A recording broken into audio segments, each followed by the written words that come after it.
నాయకుడైన యేసుక్రీస్తు నామమున ప్రేమ వందనాలు. మీ మధ్యకు రావడం సెప్టెంబర్ 12వ తారీఖు మరి మందిరాన్ని ప్రతిష్ఠ చేయడం జరిగింది.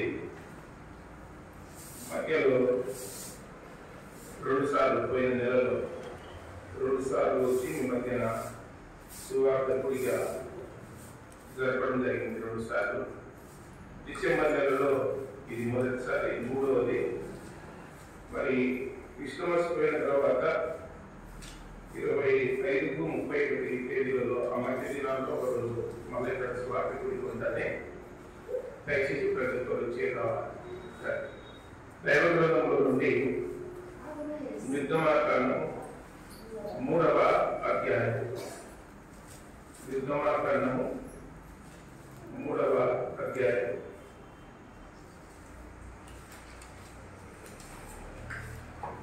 10వ వచనం.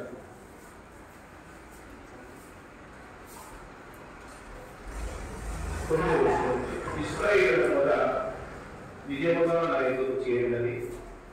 ఐగుప్తీయులు వారిని పెట్టుతున్న హింస చూసుకుని కాగారము నిన్ను ఫరోవైపుకు పంపెదను. ఇశ్రాయేలీయులైన నా ప్రజలను నీవు ఐగుప్తులో నుండి తోడుకొని పోవలెను. అందుకు మోషే, నేను ఫరోవైపుకు వెళ్ళుటకును ఇశ్రాయేలీయులను ఐగుప్తులో నుండి తోడుకొని పోవడానికి ఎంతటి వారని దేవుడు అనగా, ఆయన నిక్షేముగా నేను నీకు తోడైందును, నేను నిన్ను పంపించినటకు ఇది నీకు సూచన. నీవు ఆ ప్రజలను ఐగుప్తులో నుండి తోడుకొని వచ్చిన తర్వాత మీరు ఈ పర్వతం మీద దేవుణ్ణి సేవించేదరు అనే చిన్న మాట ప్రార్థన చేత. పరలోక తండ్రి, మహిమగల దేవా, యేసు ప్రభువా, సర్వాధికారికి స్తోత్రములు నాయన.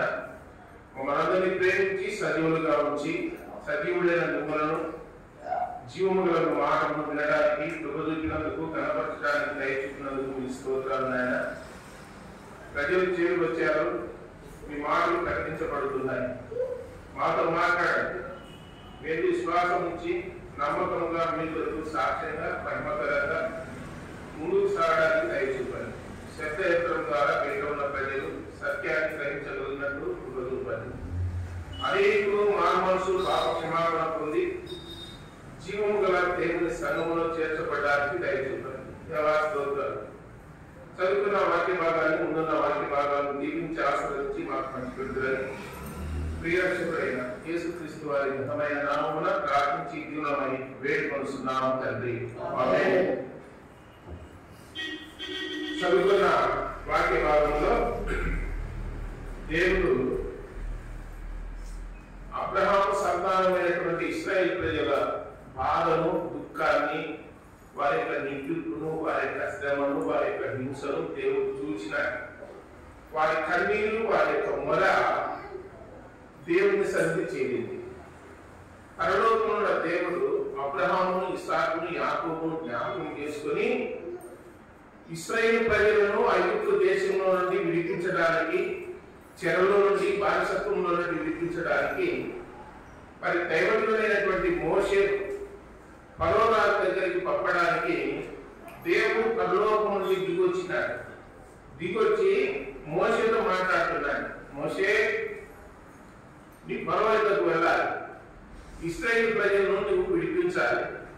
వారు చెరలో ఉన్నారు, హింసలో ఉన్నారు, దుఃఖంలో ఉన్నారు, శ్రమలో ఉన్నారు, బాధలో ఉన్నారు. వారి నుంచి ఎలాగైనా విడిపించాలి. నేను దిగి వచ్చినాను అన్నప్పుడు నేను ఎంతటి వారిని తప్ప ఫరో రాజు దగ్గరికి పోయి నిలబడేంత శక్తి సామర్థ్యాలు కలిగిన వారిని కాదు నేను అన్నప్పుడు, నిక్షేమంగా నేను నీకు తోడై ఉంటాను, నేనే నిన్ను పంపితులని నీకు సూచన కూడా ఇస్తాను. ఈ రోజు వెల్లమన్న రాస్తున్నావు ఈ పర్వతం దగ్గర, కోరేపు పర్వతం దగ్గర, ఈ పర్వతం మీద నేను నన్ను ఆరాధిస్తాను అని చెప్పినాడు. ఈ పర్వతం దగ్గరికి ఇశ్రాయేలు ప్రజలు తోడుకొని వస్తారు. ఈ పర్వతం దగ్గర మీరు నన్ను ఆరాధిస్తారు, నన్ను ధనపరుస్తారు, ఖచ్చితంగా ఇదే నీకు సూచన అని చెప్పి దేవుడు మోషేకు తెలియజేసినాడు. గ్రంథంలో రాయబడిన మాట ఏంటంటే, ఇస్సాకుకు యాకోబుకు ప్రమాణం చేసినారు, అయ్యా మీ ప్రజలు ఐగుప్తు దేశంలో 430 సంవత్సరాలు చెరలో ఉంటారు, బాధలో ఉంటారు, బానిసలుగా ఉంటారు. ఆ తదనంతరము 7 జాతుల ప్రజలను నేను పాల్గొని మీ సంతానమైనటువంటి ఇశ్రాయేలు జనాంగానికి పాలు తేనెలు ప్రవహించే దేశానికి నేనే తోడుకొని వస్తాను అని చెప్పి మోషేకు చెప్పినాడు. మోషే ఈ ప్రజలను తోడుకొని పాలు తేనెలు ప్రవహించే దేశానికి పిలుచుకొని పోవాలని చెప్పి మోషేకు దేవుడు చెప్పినాడు. ఇక్కడ బాగా అర్థం చేసుకోండి వాక్యాన్ని. ఏమిటంటే అబ్రహాముకు చెప్పిన దేవుడు 430 ఏళ్ల తర్వాత ఆ వాగ్దానాన్ని నెరవేరుస్తూ మోషేను నాయకుడిగా ఫరో రాజు దగ్గర పంపాడు. అక్కడ 10 అద్భుతాలు చేసినాడు మోషే. ఆ తర్వాత ఇశ్రాయేలు ప్రజలను ఫరో రాజు పోనివ్వడానికి పర్మిషన్ ఇచ్చినాడు. ఆ తర్వాత ఇశ్రాయేలు ప్రజలను వదులుకొని మోషే ఎర్ర సముద్రాన్ని దాటి అరణ్యంలోకి వచ్చినాడు. అరణ్యంలో దేవుడు పగులు మేఘస్తంభముగా ఉన్నాడు, రాత్రి అగ్నిస్తంభముగా ఉన్నాడు. వాళ్ళకు దాహమైనప్పుడు మధురమైన నీళ్ళు ఇచ్చినాడు. వాళ్ళకు ఆకలి ఉన్నప్పుడు దేవుడు తినే మన్నాని ఆహారాన్ని ఇచ్చినాడు. వాళ్ళకు ఏ కొరత లేకుండా, ఏ ఇబ్బంది లేకుండా దేవుడు తోడుగా ఉండి సహాయం చేసినాడు. వాళ్ళ యొక్క శరీరము చెమటవాసన రాలేదు, వారు వేసుకున్న వస్త్రాలు పాతగిలలేదు, వాళ్ళ యొక్క శరీరాలు వాపు రాలేదు, వారి చెప్పులు తెగిపోలేదు. వారు 40 సంవత్సరములు దేవుని చేత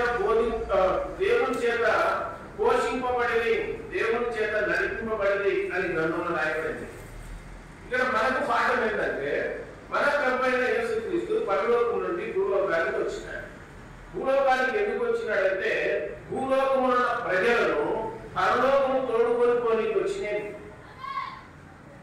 యేసు ప్రభు పరలోకం నుండి భూలోకానికి ఎందుకు వచ్చినాడంటే భూలోకమున ప్రజలను పరలోకానికి పిలుచుకొని పోనీకి, పరలోకానికి తోడుకొని పోనీకి.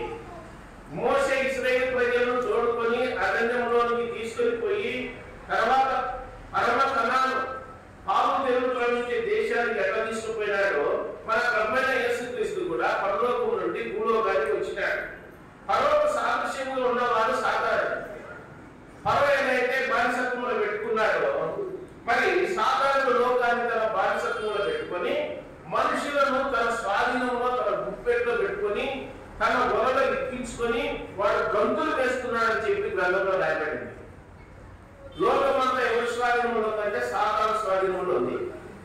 మరి పరలోకం నుండి యేసు ప్రభు వచ్చిన దేనికంటే సాతాను స్వాధీనంలో ఉన్నటువంటి వీరిని విడిపించి పరలోకంలోకి తోడుకొని పోనీకి వచ్చినాడు యేసు ప్రభు. అందులో భాగంగానే యేసు ప్రభు శిలువలో ప్రాణం పెట్టవలసి వచ్చింది. శిలువలో ప్రాణం పెట్టి మరణించి సమాధి చేయబడి 3వ దినం తిరిగి లేచినాడు. తిరిగి లేవడం ద్వారా మనకు పరలోకానికి మార్గం ఏర్పడింది. ప్రజలకు పరలోకానికి మార్గం. శ్రీవెంకటపేట దగ్గర నంద్యాల నుంచి 4 లైన్ రోడ్ ఉంది, తెలుసా మీకు? 4 లైన్ రోడ్ ఉందయ్యా. ఎదురెదురు 7 వాహనాలు ఎదురు కావు, ఏ రూట్న పోయేటు ఆ రూట్న పోతుంటాయి. విశాలమైనది అన్నమాట. ఇంతకుముందు లేదు. ఇంతకుముందు మెటల్ రోడ్డు ఎప్పుడు చూసినా, కార్ రోడ్డు ఎప్పుడు చూసినా, ఇప్పుడు 4 లైన్ రోడ్డు కూడా చూసినా. అంటే రాను రాను కాలక్రమేణా ఏమైంది, 30 ఏళ్ల కిందట ఉన్న గ్రామాలు 30 ఏళ్ల కిందట ఉన్న నంద్యాల ఉన్నట్టు ఉందా? అప్పుడు ఉన్నట్టు ఉందా? ఇప్పుడు లేదు, మారిపోయింది అంతా.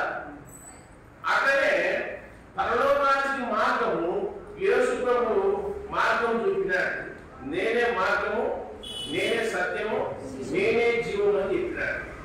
ఇది మోషే ఇశ్రాయేలు ప్రజలను తోడుకొని పోయినట్టు ప్రభువైన యేసుక్రీస్తు తన విశ్వాసం ఉంచిన వారిని పరలోకానికి తోడుకొని పోనీకి వచ్చినాడు. తోడుకొని పోయే ముందు ఆయన ఏమన్నాడంటే, నా విశ్వాసం ఉంచిన వారందరూ నా పిల్లలు అన్నాడు. తను ఎంత అంగీకరించో అనగా తన నామమున విశ్వాసం ఉంచిన వారికి దేవుని పిల్లలుగా ఆయన అధికారము అనుగ్రహించేది. ఇప్పుడు మోషే అయితే ప్రజలు దొరుకుని పోయినాడు.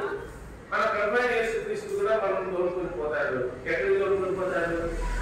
యేసులో పరలోకానికి తోలుకొని పోతాడు. మోషే కనాను దేశాన్ని తోలుకొని పోయినాడు. యేసు ప్రభు ఈ లోకంలో ఉన్నప్పుడు యోహాను సువార్త మొదటి అధ్యాయం 41వ వచనంలో ఆంద్రేయ అనేటువంటి ఒక శిష్యుడు వాళ్ళ సహోదరుడైనటువంటి సీమోను పేతురును యేసు ప్రభు దగ్గరికి తోలుకొని పోయినాడు. సీమోను పేతురును ఆంద్రేయ యేసు ప్రభు దగ్గరికి తోలుకొని పోయినాడు. తర్వాత యేసు ప్రభు దగ్గరికి పోయినాక సీమోను చూసి, సీమోను నీ పేరు కేవలం అనగా నువ్వు రాయి అని పిలువబడతావు అని చెప్పి పేతురుకు యేసు ప్రభు పేరు పెట్టినాడు. యేసు ప్రభు పేరు పెట్టినాడు. ఒకసారి ఆలోచన చేయండి. తోడుకొని రావాలి ఎక్కడికి? మందిరానికి ప్రజలు తోడుకొని రావాలి. మనము ఎవరైనా రాజకీయ మీటింగ్లు పెట్టినాడంటే, ఎమ్మెల్యే కానీ ఎంపీ కానీ మీటింగ్ పెట్టినాడంటే బస్సులు పంపుతాడు, లారీలు పంపుతాడు. తోడుకొని రాగా కార్యకర్తలు మొత్తము మీటింగ్ కార్యకర్త అంటారు. దానికి పోతే ఇంత ఒక ప్యాకేజీ భోజనం ఇచ్చారు, ఒక 200 ఎంతో చార్జ్ ఇచ్చారు. అక్కడ పోతే సిద్ధం సభలకు ఇక్కడ నుండి బస్సులు పోయినాయి. అనంతపురం ఒక్కొక్కరు 300, 400 ఇచ్చారని పోయినారు. అక్కడ దాకా తోలుకొని పోతారు కానీ జనాన్ని మందిరానికి తోలుకొని రారు, మందిరానికి తీసుకొని రారు. దేవుడు వాక్యం వింటారు రండి అని చెప్పి దేవుడు పిలిచారు, రాడు జనాలు. గ్రంథంలో ఆంధ్రయ్య పేతురును తీసుకొని వచ్చినాడు తన సహోదరుడు యేసు ప్రభు దగ్గరికి. తర్వాత ఆయన ఏం చేసినాడంటే ఇంకొకరిని తీసుకొని వచ్చినాడు, ఫిలిప్పుని యేసు ప్రభు దగ్గరికి తోడుకొని వచ్చినాడు. ఫిలిప్పుపై ఇంకొకరిని తోడుకొని వచ్చినాడు, నతనీయులను. నతనీయులు వచ్చాగానే యేసు ప్రభు అన్నాడు, ఇశ్రాయేలులో కపటము లేని వాడు నతనీయులు అని చెప్పి యేసు ప్రభు సాక్ష్యం చెప్పినాడు. అంటే ఒకరికొకరు ఏం చేసుకోవాలి? గుండిపాపలు లేదు, రేపు ఆదివారము పోదాం రండి మందిరానికి పోతే దేవుడు ఏం చేస్తాడు? మేలు చేస్తాడు. బైబిల్లో రోమపత్రిక 8:28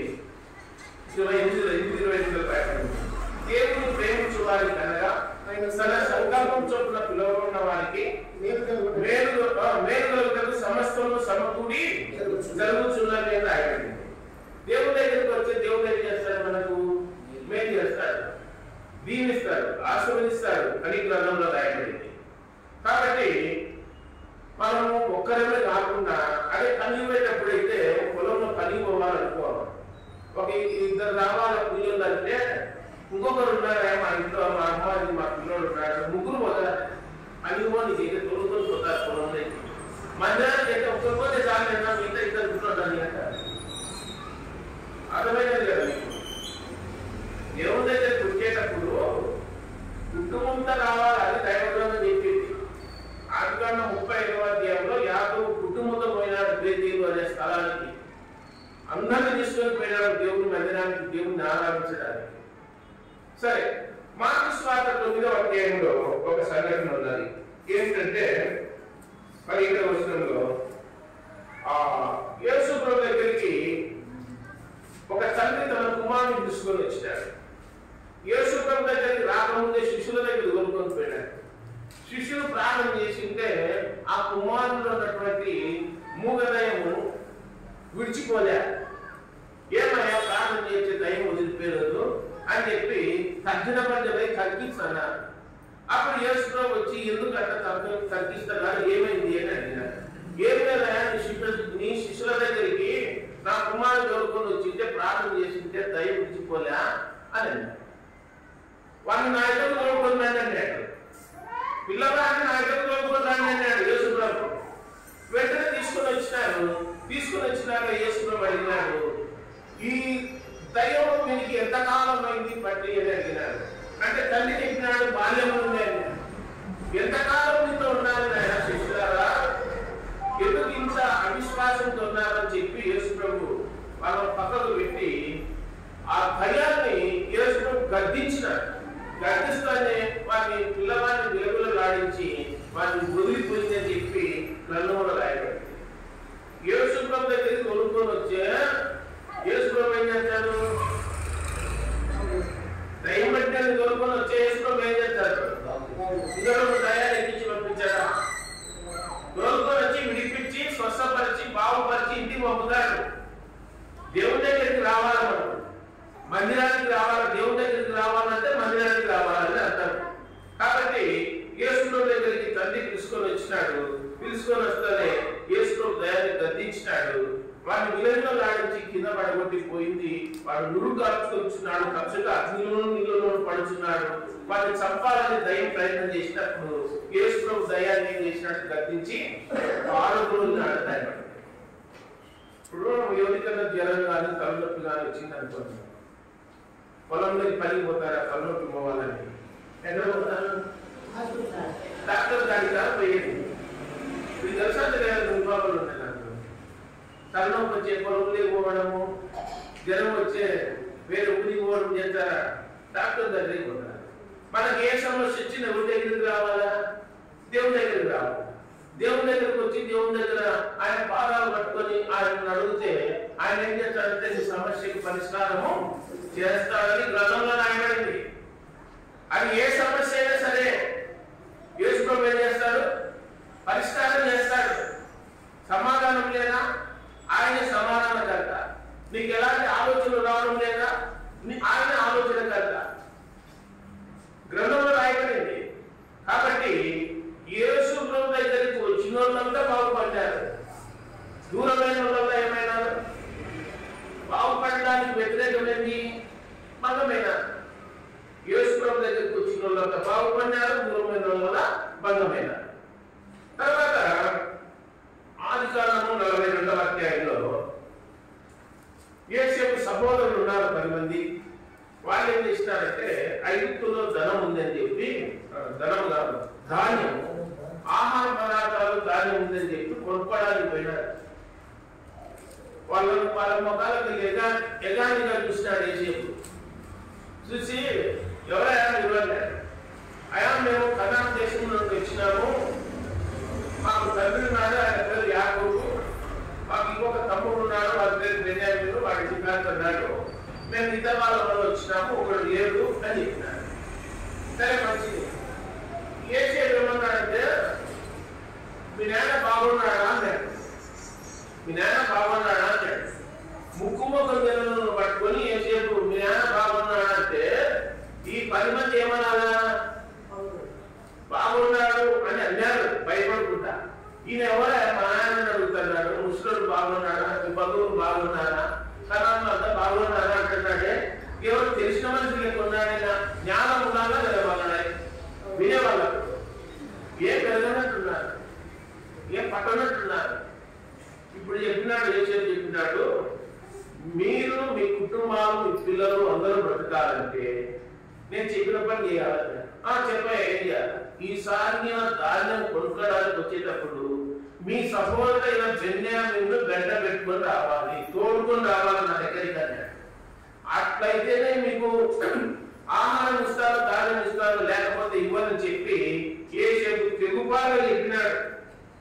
42:34 ఆదికాండంలో. ఈసారి ధాన్యం కొనుక్కోనికి వచ్చేవారు రావాలా? బెన్యామీను రావాలా? ఆ బెన్యామీను తీసుకొచ్చి చేస్తా, కాకపోతే లేదండి. మనము మందిరానికి వచ్చేటప్పుడు తోడుకొని రావాలా లేదా? ఇప్పుడు యోసేపు దగ్గరికి ధాన్యం కొనుక్కొని పోవాలంటే ఎవరు తోడుకొని పోవాలంట? బెన్యామీను తోడుకొని పోవాలి. బెన్యామీను ఎందుకు తోడుకొని పోవాలని యోసేపు అడిగినాడు తెలుసా? యోసేపుకు సొంత తమ్ముడు బెన్యామీను, ఒక తల్లి పిల్లలు రాహేలు కుమారుడు యోసేపు, బెన్యామీను. ఆయన సొంత తమ్ముడు కాబట్టి పిలుచుకొని రమ్మన్నాడు. ఇప్పుడు యేసు ప్రభు కూడా ప్రయాసపడి భారం మోసుకొస్తున్న సమస్త దేవులారా నా ఇద్దరు రండి, నేను మీకు విశ్రాంతి కలగజేస్తున్నాడు. నా దగ్గరికి రండి అన్నాడా? మంది దగ్గరికి పోండి అన్నాడా? నా దగ్గరికి రండి అన్నాడు. భూది గంటల నివాసులారా నా వైపు చూచి రక్షణ పొందిందన్నాడు. మందికి చూసి మందిరానికి ఎగరగొట్టారని చెప్పలే. గుండి పాపలు ఎట్లున్నారంటే మందికి చూసి మేము రామున్నా, మాకు దేవుడు అక్కర్లేదు అంటున్నారు. మందికి ఎవరు చూడమన్నారు? మనము దేవుడిని నమ్మినామంటే దేవునికి వెళ్ళి చూడాలి, దేవునికి వెళ్ళి చూడాలి. యేసు ప్రభువే చెప్పినాడు, నాకెళ్ళి చూసి రక్షణ పొందండి, నాకెళ్ళి చూసి మందిరానికి రండి అన్నాడు. మందికెళ్ళి చూసి అన్ని బలహీనతలు, అన్ని లోపాలే. కాబట్టి ఏ బలహీనతలున్నా, ఏ లోపాలున్నా దిద్దుకోవడానికే మందిరం. కాబట్టి దైవ గ్రంథంలో ఈసారి వచ్చినప్పుడు బెన్యామీను తీసుకొని వచ్చినారు, దారిని తీసుకున్నారు. తల్లుల పిల్లలు అందరూ బతికినారు. 70 మంది అందరినీ పోషించినాడు యేసేపు. ఆ 70 మందిని పోషించిన యేసేపే మన ప్రభువైన యేసుక్రీస్తుకు గుర్తుగా ఉన్నాడు. మనల్ని పోషించలేడా దేవుడు? గ్రంథంలో అరణ్యంలో ఉన్నప్పుడు దేవుడు మాట్లాడతాడు. మోషే పోయి సాగిలపట్టి దేవుని దగ్గర, ప్రభువా 20 లక్షల జనం ఉన్నారు, వీళ్ళకి నేను ఎక్కడి నుంచి కావాలి మాంసము అన్నాడు. ఏ మోషే, యెహోవా బాహుబలం తక్కువైందని అంటే ఎట్లా? ఎర్ర సముద్రాన్ని దాటించినోని, సర్వ ప్రపంచంలో ఉన్న ప్రకృతిలో ఉన్న సకల జీవరాశులు పోషిస్తున్న నేను 20 లక్షల జనాన్ని నేను పోషించలేనా, మాంసం ఇవ్వలేనా? ఎంత తక్కువ చేస్తున్నావు? యెహోవా బాహుబలం తక్కువైందా? తెల్లవారేసరికి వాళ్ళ గుడారం చుట్టూ ఒక 3 అడుగుల ఎత్తు బాయిల కోళ్ళలో పడింది, చూడుకోన్నాడు. తెల్లవారేసరికి 20 లక్షల మందికి మాంసం సమృద్ధిగా ఉంది. 4 రోజులు, ఒక రోజు కాదు, 2 రోజులుగా, ఎన్ని రోజులు? నెల రోజులు, 30 దినాలు రోజు చికెన్ తిన్నారు, 3 పూట్ల. ఒకసారి డిగ్రీ పాస్ అయిన తర్వాత వెంకటేశ్వర యూనివర్సిటీ పీజీ ఎంట్రన్స్ రాయడానికి పోయినా. హాస్టల్లో మధ్యాహ్నము చికెన్, రాత్రి చికెనే, 2 పూట చికెనే పెడతారు హాస్టల్లో పీజీ చదివేటోళ్ళు. అరణ్యంలో దేవుడు పెట్టినట్టు పెడుతున్నారు కదా మీకు హాస్టల్లో పీజీ చదివే వాళ్ళకు. మరి దేవుడికి అసాధ్యమైంది ఏదైనా ఉందా? ఏమీ లేదు. ఇప్పుడు ఏం చెప్పినా మీకు, మోషే ఇశ్రాయేలు ప్రజలు తోడుకొని కనాను పోవాలి. మన ప్రభువైన యేసుక్రీస్తు ఆయన విశ్వాసం ఉంచిన వాళ్ళని తోడుకొని ఎక్కడ పోవాలి? పరలోకం పోవాలి. ఇప్పుడు మార్కు సువార్త 9వ అధ్యాయంలో తండ్రి కుమారునికి దయ్యం పట్టింటే తండ్రి ఏం చేసినట్టే యేసుప్రభు దగ్గరికి తోడుకొని వచ్చినాడు. యేసుప్రభు దయాన్ని విడిపించినాడు. ఇప్పుడు యేసేపు యొక్క సహోదరుడు ధాన్యం కొనడానికి వచ్చినాడు. ఈసారి వచ్చేటప్పుడు బెన్యామీను తోడుకోండి అన్నారు. అట్లయితేనే మీకు ధాన్యం ఇస్తా అని చెప్తే వాళ్ళు కూడా తోడుకొని వచ్చినారని చెప్పి గ్రంథంలో రాయబడింది. కాబట్టి ఈ విషయాలలో మనం గమనించాల్సింది ఏంటంటే, వచ్చేటప్పుడు మనం ఒక్కరం కాకుండా ఇరుగు పొరుగు వారిని కూడా ఏం చేయాలా? పిలుచుకొని రావాలి. ఈసారి వచ్చేటప్పుడు డిసెంబర్ 26, 27 ఆ దినాల్లో, ఆ మధ్య దినాల్లో ఒక రోజు వస్తాము. వచ్చేటప్పుడు ఏం చేయాలి? మీరు పిలుచుకొని రావాలి. ఎవరి దగ్గరికి? ఆనందానికి కాదు, మందిరానికి పిలుచుకొని వస్తే దేవుడు ఏం చేస్తాడు? మీకు మేలు చేస్తాడు. నువ్వు దేవుడిని నమ్మినట్లయితే దేవుని మహిమను చూస్తావు అని చెప్పి గ్రంథంలో తెలియజేసినాడు. యోహాను సువార్త 10వ అధ్యాయం 16వ వచనంలో ఒక మాట రాయబడిందని. యోహాను సువార్త 10:16. ఈ దొడ్డిలు కాని వేరే గొర్రెలు నాకు కలవు, వాటిని కూడా నేను తోడుకొని రావలను. అవి నా స్వరం వినను. అప్పుడు మంద ఒకటి, గొర్రెల కాపరి ఒక్కడు అవును. ఈ దొడ్డిలు కాని వేరే గొర్రెలు నాకు కలవు, వాటిని కూడా నేను తోడుకొని రావాలను అని యేసుప్రభు చెప్పినాడు. గొర్రెలంటే 100వ కీర్తనలు ఏమన్నాడంటే, గొర్రెలు అంటే ఆయన ప్రజలకు ఆ పేరు పెట్టాడు. దేవుడు నమ్ముకున్న గొర్రెలు,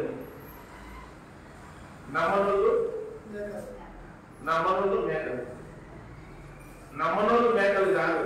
నమ్ముకున్న వాళ్ళలోనే గొర్రెలు ఉన్నాయి, మేకలు ఉన్నాయి. అది నమ్మనులు తోడేలు. నమ్మనులు ఎవరు? తోడేలు. గ్రంథంలో యేసుప్రభు చెప్పినాడు, నా గొర్రెలు నా స్వరము వినున్నాడు. మంది స్వరం వింటాయన్నాడా? ఇప్పుడు మీకు కుటుంబాలు ఉన్నాయి. మీ పిల్లలు ఉన్నారు, మీకు పిల్లలకు తల్లిదండ్రులు ఉంటారా ఉంటారా? పిల్లలు పిలుస్తారు నాయన అంటారు. ఎవరు పిలుస్తారు నాయన అని? తల్లిని. అమ్మ అని ఎవరు పిలుస్తారు? తల్లిని. ఇంట్లో వాళ్ళు పిలుస్తారు కానీ బజార్లో పెట్టుకుని పిలిచి నాయన అంటారా? అనరు కదా. అలాగే మనం యేసు ప్రభువును నాయన అని పిలిచాలన్నా, తండ్రి అని పిలిచాలన్నా ఆయన పిల్లలనైతేనే పిలుస్తాం. మనం గుర్తు పెట్టుకోండి. మీ పిల్లలు మిమ్మల్ని ఎట్లా పిలుస్తారో మనం ఆయన పిల్లలమైతే మనం అట్లా పిలుచవచ్చు. దేవుణ్ణి తండ్రి, నాయన, అబ్బా అని పిలుచవచ్చు అని చెప్పి గ్రంథంలో రాయబడింది. ఆయన పిల్లలమైతే ఆయన అడగవచ్చు, నాయన నాకు పలానా అవసరం ఉంది, నేను కాలేజీకి పోవాలా, పుస్తకాలు కొని, నేను స్కూల్కి పోవాలా, నాకు సైకిల్ కొని అని ఎవరిని అడిగారా? పిల్లలు తల్లిదండ్రులు అడిగినట్టు మనం ఎవరిని అడిగారా? దేవుడిని అడిగారా? మత్తయి సువార్త 7:7 ఉన్నాడు, అడుగుని తట్టుని తీయబడును, వెతుకుని దొరుకుతున్నాడు. అడగమన్నా అడగవద్దన్నా? లోకంలో ఒక సామెత ఉంది, అడగని అమ్మాయినా అన్నం పెట్టదని. మనం దేవుడిని అడగాలా లేదా? ఏది కావాలని ఎవరిని అడగాలా? దేవుడిని అడగాలి. మీ పిల్లలకు ఏదైనా అవసరమైతే ఎవరిని అడుగుతారు? తల్లిదండ్రులను అడుగుతారు. మనం ఎవరిని అడగాలా? దేవుడు నమ్ముకున్నారు కాబట్టి దేవుడిని అడగాల.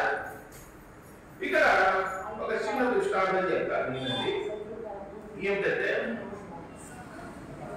ఇది ఎగ్జాంపుల్ చెప్తున్నారు. ఒక గ్రామంలో ఒక మనుషుడు ఒక 20 గొర్రెలు కొన్నాడు. పాదాలు పిల్లలు కొన్నాడు. 20 గొర్రెలకు పేర్లు పెట్టాడు. 20 గొర్రెలకు. స్కూల్లో పిల్లలకు ఆర్డర్ చేసినప్పుడు పేర్లు పెట్టి పిలిచారా లేదా? ప్రజెంటేషన్ చేసినప్పుడు ఆర్డర్ పెట్టిన పేర్లు ఉంటాయి కదా, పేరు పిలిచాలి పలకాలా లేదా వచ్చినని? ఎస్ సార్, ఎస్ మేడం అంటారు. అట్లా గొర్రెలకు కొన్నవాడు యజమానులు ఏం చేసినంటే గొర్రెలకు చిన్నప్పుడు పాదాడేటప్పుడే వాటికి పేర్లు పెట్టాడు. గొర్రెలకి ఒక సంవత్సరం 2 ఏళ్ళు పెంచినాడు. వాటికి ఒకరోజు పనిపడి నగరాల్లో అవసరం పడి గొర్రెలను ఏం చేసినాడంటే దొడ్డిలో తోలి గేట్ వేసి బియ్యం వేసిపోయినాడు. ఆ దొడ్డి గురి వెళ్ళిపోతుంది, గ్రామానికి వెళ్ళిపోయాడు. ఈ దొంగలు ఏం చేసినారంటే దొంగలు ఒక మినీ లాగా తెచ్చుకొని ట్రక్కు 20 గొర్రెలు ట్రక్కులు వేసుకొని పైకి వెళ్ళిపోయినారు. ఈ మనిషి పెంచుకోలేడు. నంద్యాల నుంచి ఇంటికి వచ్చి చూసేసరికి దొడ్డిలో గొర్రెలు 20 గొర్రెలు ఎట్లా పోయినాయి గొర్రెలు అని చెప్పి బండి వేసుకొని పైకి వేసుకొని వెంబడి పోతారు. ఒక డాబాగాడు ఏం చేసినారంటే వాళ్ళ ట్రక్కు ఆపుకొని రాలేదు, ట్రక్కు టీ రావుతన్నారు. గొర్రెలు ఎట్లపోయిన దొంగలు టీ రావుతన్నారు రోడ్డు పక్కన డాబాలో. గొర్రెలు అర్చన్నాయి.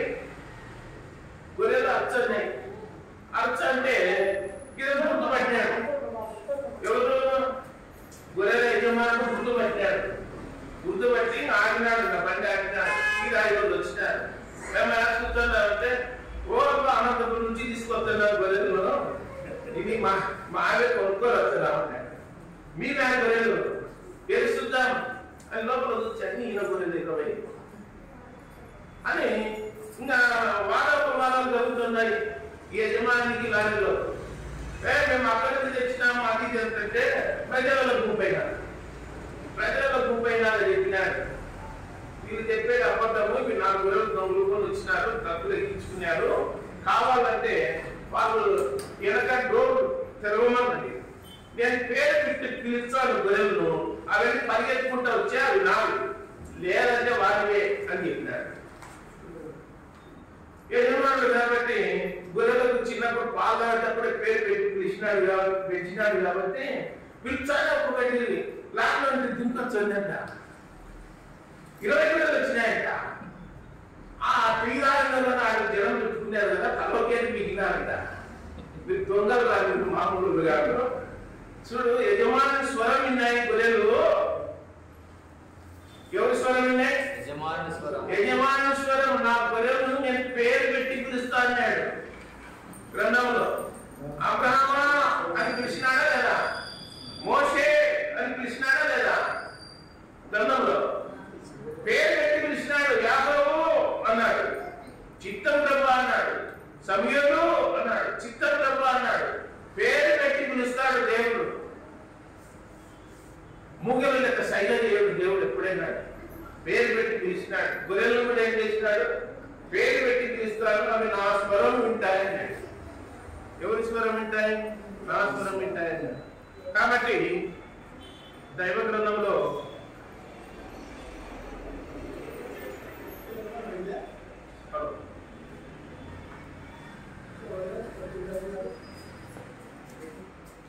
మైక్ ఉంది.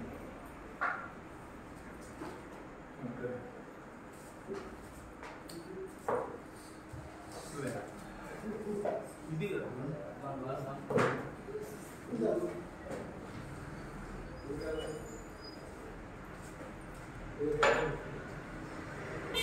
ఎక్కడ పడితే అక్కడ పోకూడదు. ఎవరి దగ్గరికి వెళ్తే వాళ్ళ కాటికి పోకూడదు. ఇప్పుడు ప్రార్థన అయితేనే ఎవరింటికి వాళ్ళు పోతారా, మందులో పోతారా? ఎవరింటికి వాళ్ళు పోతారు కదా, అంటే ఎవరింటికి వాళ్ళే పోయేది. అక్కడే దేవుని పిల్లలు దేవుని దగ్గరికి పోతారు, సైతాన్ పిల్లలు సైతాన్ దగ్గరికి పోతారని చెప్పి లేఖనాలు తెలియజేస్తా ఉన్నాయి.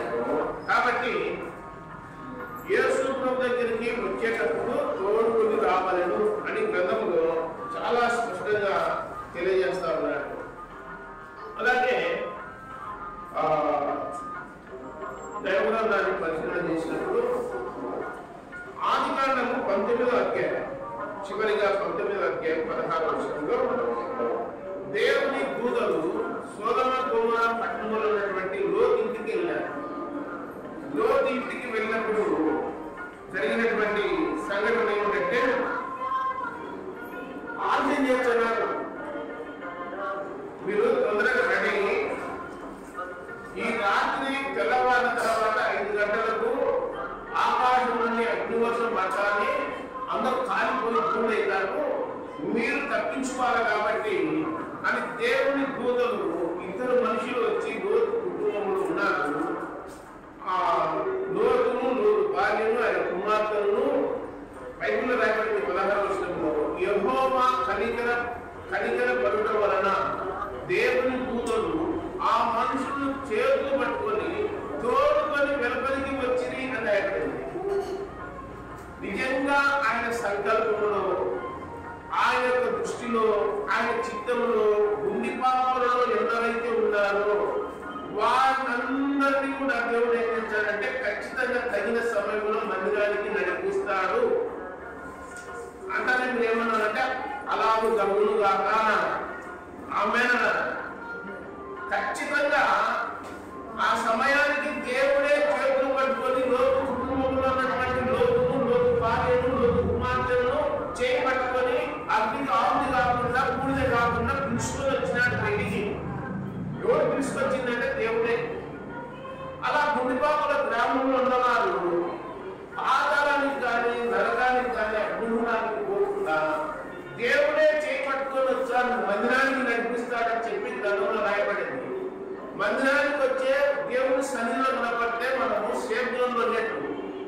మనకు ప్రమాదం తప్పిందని, అపాయం తప్పిందని, నరకం తప్పిందని దేవుని మందిరంలో ఉంటే. నోవహు ఓడ ఉంది, ఆదికాండం 7వ అధ్యాయంలో. ఓడలో ఉన్నవారంతా ఏమైనారు? సకల జీవరాశులు అంతా బతికినారు. ఓడలో ఉన్నదంతా బతికినారు. ఓడ బయట ఉన్నదంతా ఏమైనారు? చనిపోయి నీళ్ళ మీద చేరాడుతున్నారు. అర్థమైందా?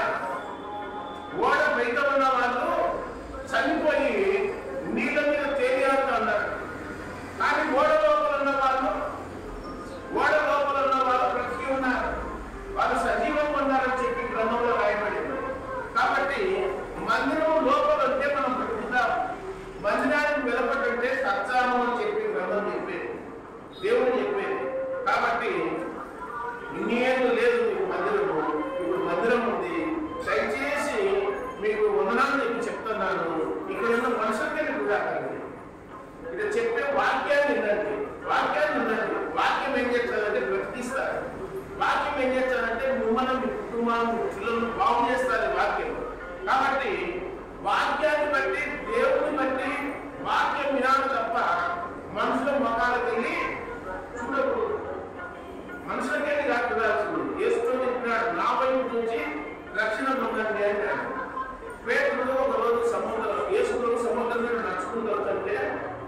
కూడా ఏమన్నాడు తెలుసున్నా, నేను నడిచానండి. యేసుప్రభు నడుచు అన్నాడు. నడిచదాడు, నిజంగానే నడిచినాడు. ఒక 4-5 అడుగులు వేసినాడు నిజం మీద. వేసినాక పక్కన చూసినాడు. అటుపక్క ఇటుపక్క చూసి గాలను చూసి ఏమైనాడు, మునిగిపోసాడాను. భయపడ్డాడు కరెక్టే, కానీ మునిగిపోతున్నాడు. నీలో మునుగుతున్నాడు. ప్రభా నన్ను కనికరించిన ఆయన, నన్ను రక్షించిన ఆయన అని కేకలెత్తన్నాడు. అప్పుడు చేయి పట్టుకొని పైకి లేపుతాడు యేసు ప్రభు. నువ్వు విశ్వాసిగా జీవించు, అల్ప విశ్వాసిగా జీవించకూడదు అని చెప్పి పేరును గద్దించినట్టు వాక్యంగా రాయబడింది. కాబట్టి యేసు ప్రభుకి వెళ్ళి చూసినంత సేపు మనం ఎట్లంటాము, లోకంలో మునిగిపోము, లోకం వైపు కూడా. యేసు ప్రభుకి వెళ్ళి మనం మనసు పెట్టుకున్నప్పుడు, ఆయనకి వెళ్ళి చూస్తూ ఉన్నప్పుడు ఆయన కూడా మనకి వెళ్ళి చూస్తాడు. ఆయన అంటాడు, మీరు నా వైపు తిరిగంటే నేను మీ వైపు తిరుగుతా అన్నాడు. ఆయనకి వెళ్ళి చూస్తే ఆయన మనకి వెళ్ళి చూస్తాడు. లోకంలో చాలా కూర్చుంటారు. ఇప్పుడు దేంట్లో కూర్చుంటారంటే అందరూ సెల్లు కూర్చున్నారు, సెల్లికి చూస్తున్నారంటే ఇప్పుడు చూస్తున్నారు. తెలివి అధికం అవుతారండి. ఆయన ఇది రాబడినారు.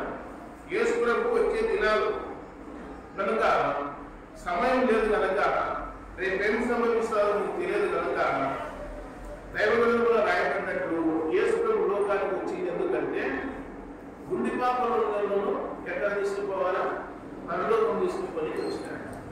వాక్యం ద్వారా మాట్లాడతాడు, వాక్యం ద్వారా సరి చేస్తాడు, వాక్యం ద్వారా దీవిస్తాడు, వాక్యం ద్వారా ప్రకటిస్తాడు, వాక్యం ద్వారా అన్ని విధాలుగా సహాయం చేస్తాడు. ఆయనే మనల్ని ఆశ్రయిస్తారని చెప్పి లేఖనాలు చూస్తున్నాడు. కాబట్టి ఇంకా ఎవరైనా నమ్మనమాలు ఉంటే యేసుప్రభువును నమ్ముకోండి. చిన్న ఎగ్జాంపుల్ చెప్తాను, మీరు 2 నిమిషాలు. కుందు నది చూసినారా మీరు? కుందు నది మేము ఆఫ్ చేసినా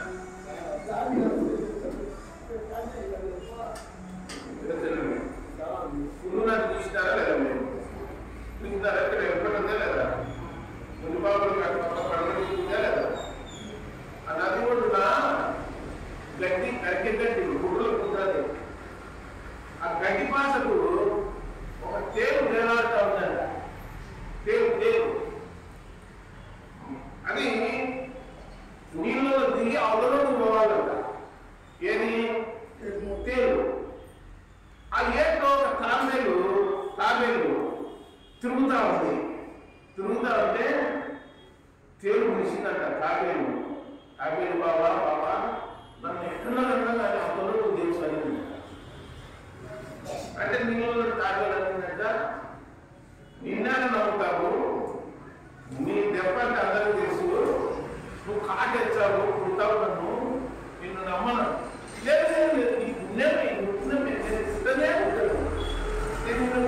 ఉంటాను, నాకు ఎక్కడో కట్ట అవతలకు తెలుసు.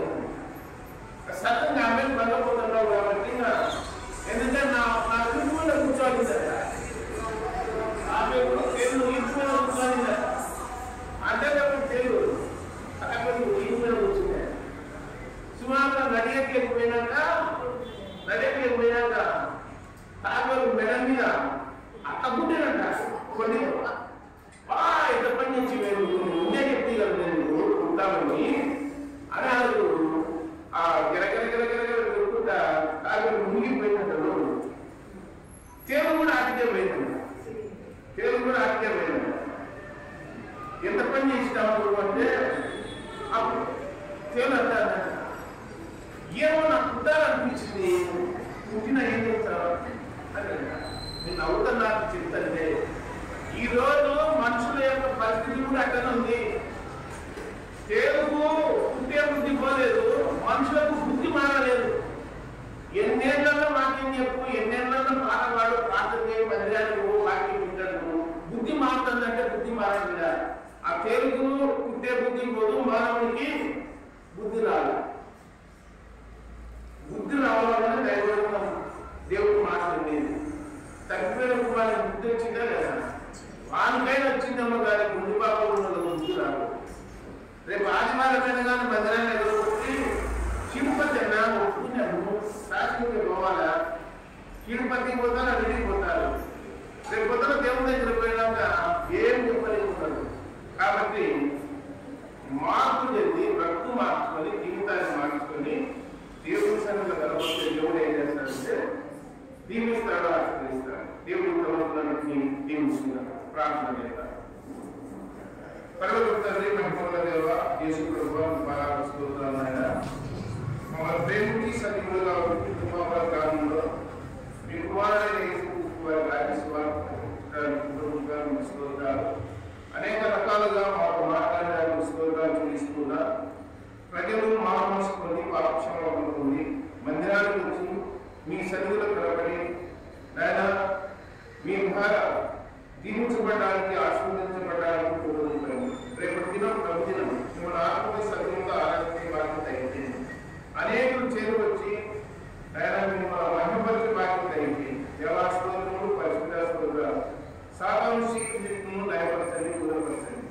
ఇక్కడ నుండి పనిచేస్తున్న మా సహోదరిని బలపరచండి, ఆరోగ్యం ప్రజలను దీవించి ఆశీర్వదించి కాపాడి మహిమ పొందుతారు.